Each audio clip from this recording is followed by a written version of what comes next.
সোনারপুর কাণ্ড নিয়ে দলের একাংশের ভূমিকায় প্রশ্ন কুণাল ঘোষের। অভিষেকের উপর হামলার প্রতিবাদে অন্য দলের জাতীয় স্তরের নেতাদের পোস্ট দেখলাম, কিন্তু আমাদের দলের বহু সাংসদ, বিধায়ক, কাউন্সিলর, পদাধিকারীর পোস্ট নজরে পড়ল না। অথচ সরকারটা তৃণমূলের থাকলে এদের অনেকের বোলচাল অন্যরকম হতো। কারা দলের মঞ্চ ভাঙিয়ে নিজের কাজ করে গেল এখন বুঝতে অসুবিধা হচ্ছে না। দাদা, অনুগামী, বস, ভিডিও, সেলফি, এদের একাংশ কোথায়? পোস্ট কুণাল ঘোষের।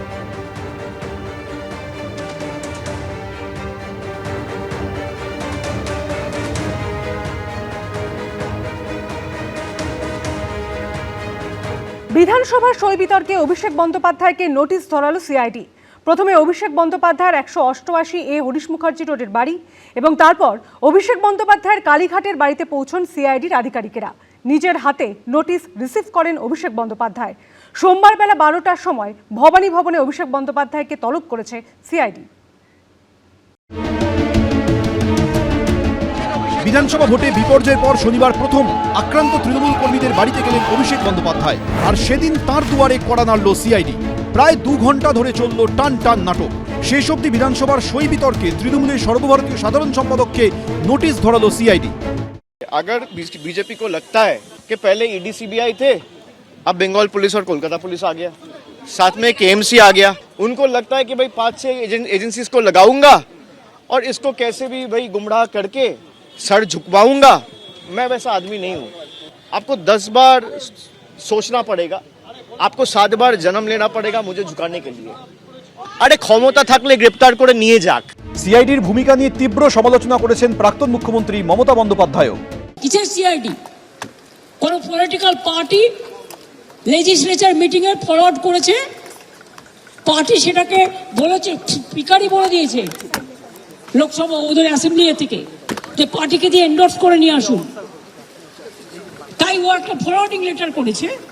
আজকে আমার বাড়িতে গেছিল সিআইডি নোটিশ টাঙাতে। এই সিআইডিকে আমি দেখেছি কাওয়ার্ডের মতো ঘুরে বেড়াতো। বেশ কিছু এমএলএ নামের পাশে যে সিগনেচার বা সই দেখতে পাওয়া যাচ্ছে, স্বাক্ষর দেখতে পাওয়া যাচ্ছে, তার মালিক নাকি তারা নন। অতএব তার একটি তদন্ত প্রক্রিয়া চলছে। সিআইডি সেই তদন্ত ভার হাতে পেয়েছে। একে তো এতক্ষণ ধরে সিআইডি অফিসারদেরকে বাইরে দাঁড় করিয়ে রেখেছিল, কেন রেখেছিল জানা নেই।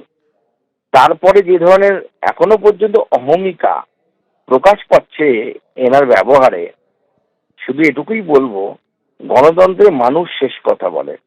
মানুষ অলরেডি দমিয়ে দিয়েছে তৃণমূল কংগ্রেসকে, অভিষেক বন্দ্যোপাধ্যায়কেও দমিয়ে দিয়েছে, ফলতাতে তো ডবল ডোজে দমিয়ে দিচ্ছে অভিষেক বন্দ্যোপাধ্যায়কে। শনিবার দুপুর 1:30 নাগাদ অভিষেক বন্দ্যোপাধ্যায়ের 188A হরিশ মুখার্জি রোডের বাড়িতে পৌঁছন সিআইডির 5 সদস্যের টিম। এই যে গাড়ি, বোলেরো গাড়ি, এই গাড়িতেই সিআইডি আধিকারিকরা এসছেন এবং এই মুহূর্তে আমরা দেখছি যে অভিষেক ব্যানার্জির বাড়িতে সিআইডি তদন্তকারী আধিকারিকরা এসেছিলেন, কিন্তু বাড়িতে ছিলেন না অভিষেক ব্যানার্জি। বাড়ির ভেতরে যিনি রয়েছেন একজন ব্যক্তি, তিনি বেরিয়ে দাবি করলেন যে অভিষেক ব্যানার্জি বাড়িতে নেই। অভিষেক ব্যানার্জি কি বাড়িতে আছেন দাদা? না স্যার, একদম মানে আমার ধারণার বাইরে। 188A হরিশ মুখার্জি রোডের বাড়ির সামনে যখন এই ছবি, তখন অন্যদিকে বেলেঘাটায় কুণাল ঘোষের বাড়িতে নিহত কর্মীর পরিবারের সঙ্গে দেখা করেন অভিষেক বন্দ্যোপাধ্যায়। কিছুক্ষণের মধ্যে 2:22 নাগাদ কালীঘাটের বাড়িতে পৌঁছন অভিষেক বন্দ্যোপাধ্যায়। এরপর অভিষেক বন্দ্যোপাধ্যায়ের কালীঘাটের বাড়ির দিকে রওনা হয় সিআইডি। যে সিআইডি যদি আসতে হয়, সিআইডির যদি কোনো কথা বলতে হয়, নোটিশ সার্ভ করতে হয়, তাহলে কিন্তু কালীঘাটের এই বাড়িতেই আসতে হবে, কেননা এই বাড়িতেই তিনি থাকেন। তিনি শান্তিনিকেতনের বাড়িতে থাকেন না, স্পষ্ট করেছেন অভিষেক বন্দ্যোপাধ্যায়। এবং অভিষেক বন্দ্যোপাধ্যায় ঢোকার কিছুক্ষণের মধ্যেই কিন্তু সিআইডির টিম, সেই টিমের কয়েকজন সদস্য, তারা কিন্তু ইতিমধ্যেই এসছেন।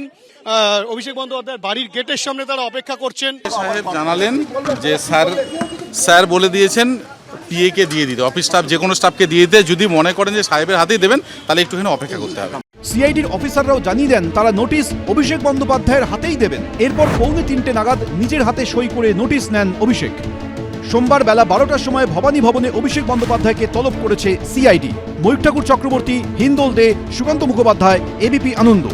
এবিপি আনন্দ, এগিয়ে থাকে, এগিয়ে রাখে।